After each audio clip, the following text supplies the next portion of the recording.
নমস্কার, happy hours with ঈশিতার mini ব্লগে সবাইকে স্বাগত। আশা করি সবাই খুব ভালো আছো, আমি ভালো আছি। আজকে আরেকটি মায়ের রেসিপি নিয়ে চলে এসেছি। আমি রান্না করেছি যদিও মায়ের কাছ থেকে শিখে, বেগুন খাসি। এর জন্য দরকার হয়েছে, এখানে রেখেছি হচ্ছে একটা বেগুনকে 6 টুকরা করে কেটেছি, মানে বড়ই ছিল বেগুনটা। সেটাতে লবণ, হলুদ এবং চিনি মাখিয়ে রেখেছি। তারপরে এখানে পেঁয়াজ, আদা, রসুন, কাঁচা লঙ্কা সব দিয়ে পেস্ট করে আলাদাভাবে রেখেছি, বেটে রেখেছি।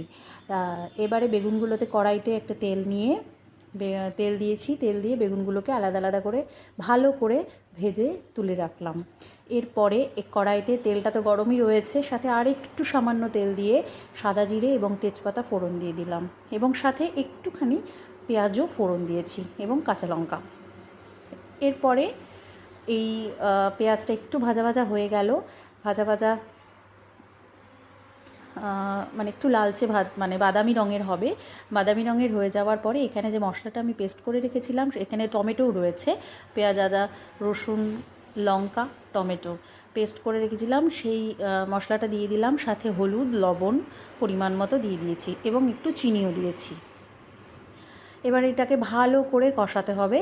তো এখন ভালো করে এটাকে কষিয়ে নিয়ে মশলা থেকে যখন তেলটা ছেড়ে আসবে, তারপরে একটু জল রাখা রয়েছে গরম করে, তো সেই জলটা দিয়ে দেব।